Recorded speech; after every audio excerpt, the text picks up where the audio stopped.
update based on some comments and feedback that I got on the Tractor by Net forum, as well as on my original YouTube video regarding the 72-inch FDR2572 mower on a Kubota B2650. I was told, give it a shot, take the front end loader off, that's around 800 pounds, and see if that makes a difference. And believe it or not, I'm actually surprised. I really didn't figure it would make much difference at all, but it makes a very noticeable difference dropping 800 pounds from the machine. So just to recap, my machine has bigger tires. I have the tire and rim package from the B2650 SU. So if you look at my tires, I have 15 by 19.5 NIS. These are Titan track loader tires on the rear. The front is also a larger tire to match. So the front, let's see here, direction, track loader, oh, there it is right there. Okay, that tire is a 25 by 8.5 by 14 in the front.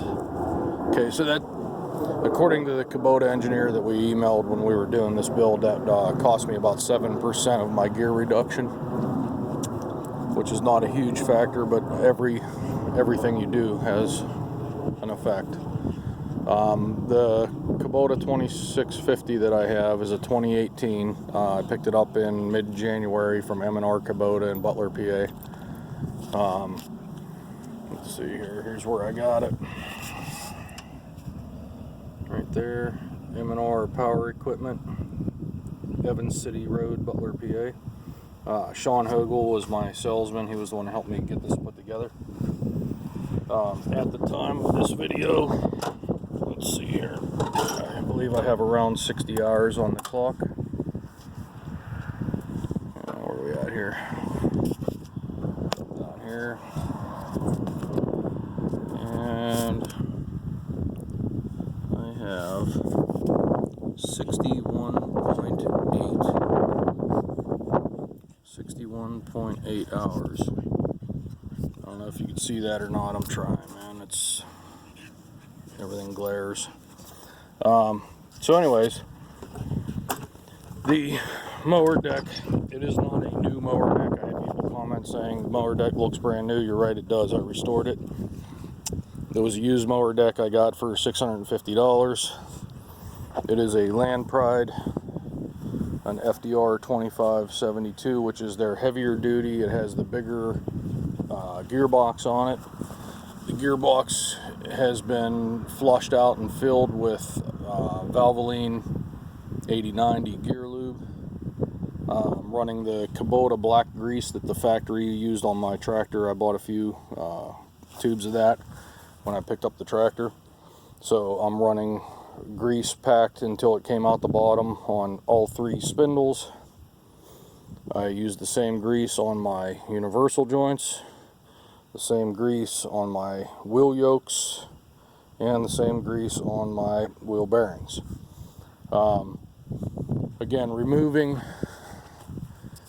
the loader allows me in low range to basically hold the HST all the way down without sucking the engine down too far. It does, I mean, you notice the engine being sucked down, but it's not crazy like it was before. Before I was dropping down to like 300 RPM PTO speed. So now what I'm going to do is I'm going to start the tractor up, and I'm going to take you up along the street and around, and we'll make a lap or two here. I mean, I know you get bored watching somebody cut grass. It's not too exciting, but those of you that are interested in the B2650 who may have been considering a 72-inch mower deck may want to see.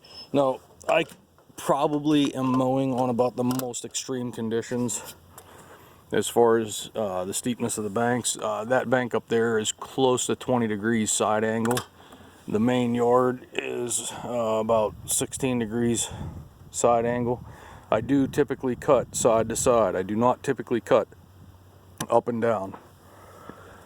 I learned long ago that cutting up and down with my hydrostatic garden tractor will ruin the rear axle in about 3 years. So I run full RPM, so there's idle right there, that's 1120, I'm not sure if you can see it. So I'm going to bump it up just a little bit, bring my PTO in, and then I'll bring the revs up. We're in low range, we're not in medium, we're not in high, we are in low range. Okay, so I'm going to bring my PTO in.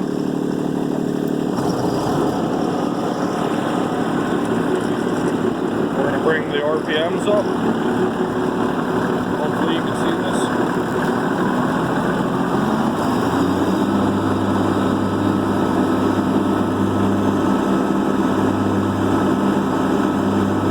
Okay, so we are at 589. Taking the parking brake off.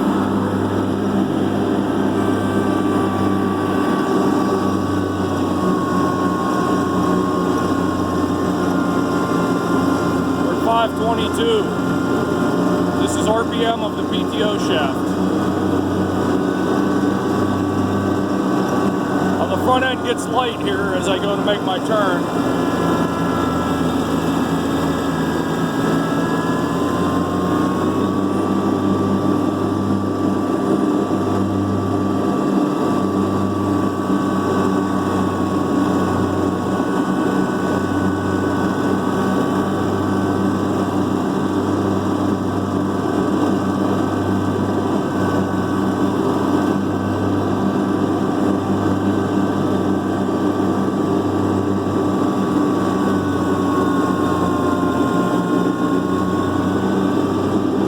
If I wanted to, I could go to mid-range to go downhill.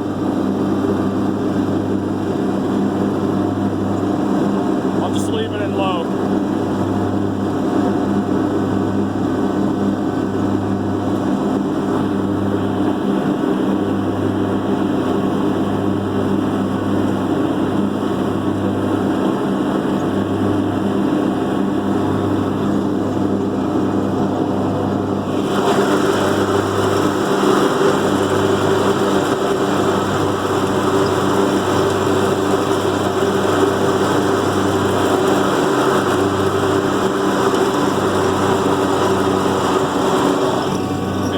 Up the hill now.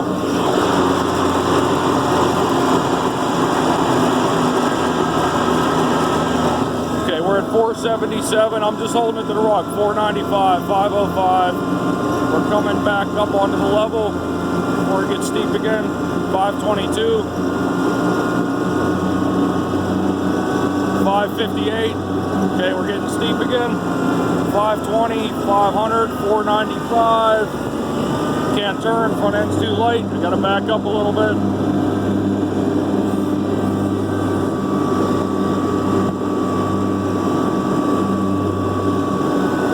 Okay, 558, 549.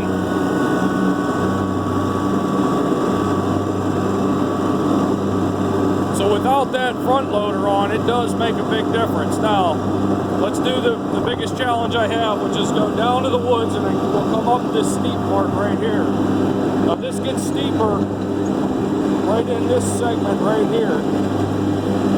That's my ultimate test. If I can pull that, I can pull anything on the property.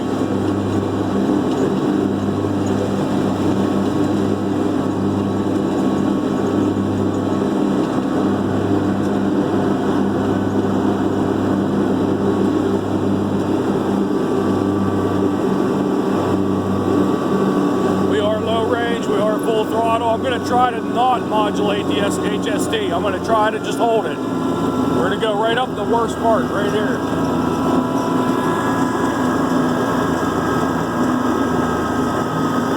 We're at 468, 459, 468, 477, 486. It's about to get steep again right here. Okay, 504, 477, 430, 420, 410, 405, 415, 405, 423. So we didn't drop near as bad as we did with the loader on it. So that is the worst part we have. Now, in mid-range, we're not going to make that. Just for shits and grins.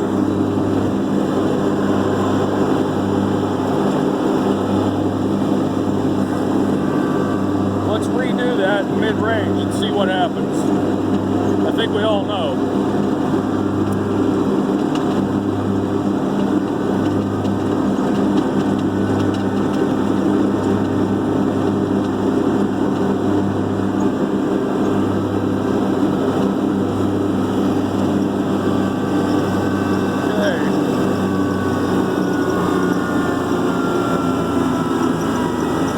I have to modulate the HST to do this. There's no way to do it. I can't just, if I floor it right there, like I'll shut it off.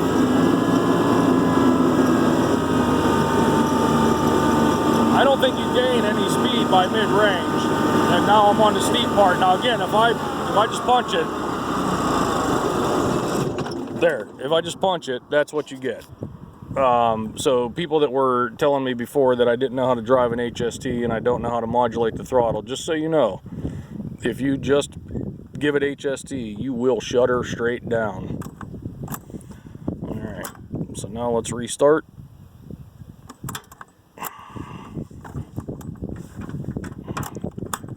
And I hate when that happens. My restart doesn't always line up with my HST pedal.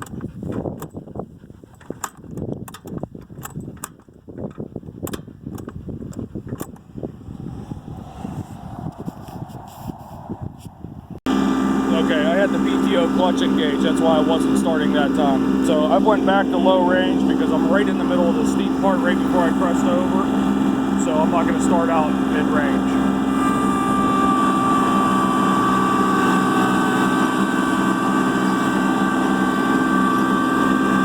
So the bottom line is, I can pull the 72-inch mower in low range. I cannot in high range. Now, I could potentially run side to side now in mid-range. I'm going to try that next. So what I'll do is I'll drop down along the bottom like my normal cut pattern, go to the far side of the field, and then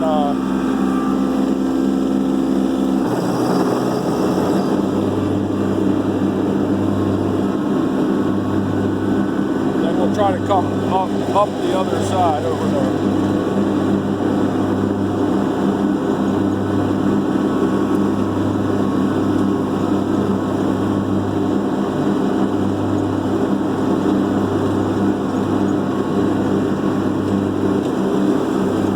So I'm going to go back to mid-range.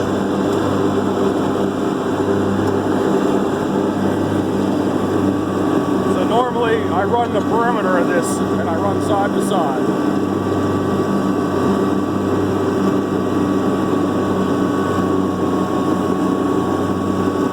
So I'm full HST, full throttle. I'm at 531 PTO RPMs. 567.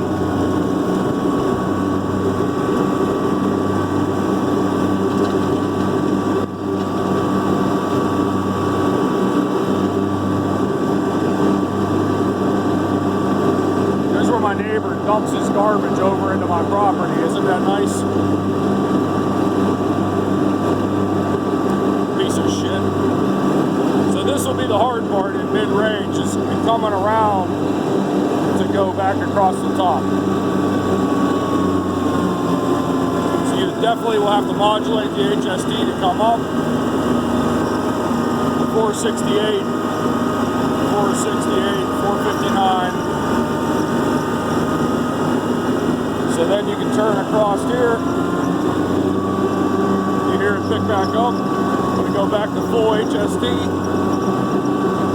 567. Really not having a problem here.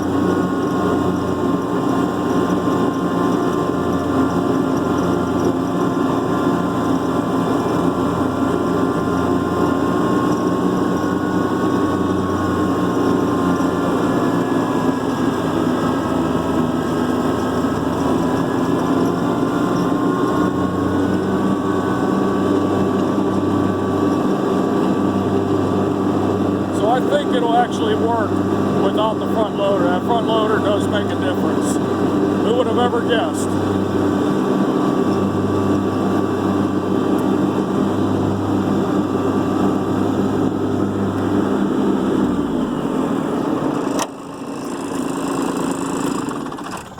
Alright, so I don't cut this with the tractor. I use a Craftsman garden tractor to cut that stuff.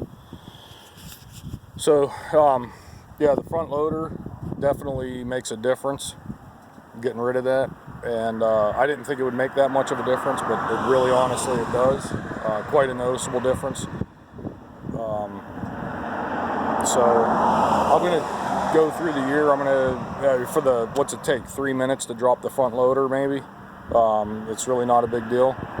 So once a week when I'm cutting grass, I'll drop the front loader. And actually this field, I typically don't cut the field every week. I'll skip the field part and I'll cut that every second to third week depending on what's going on. I cut around the house with the garden tractor at least every 7 days, if not 5.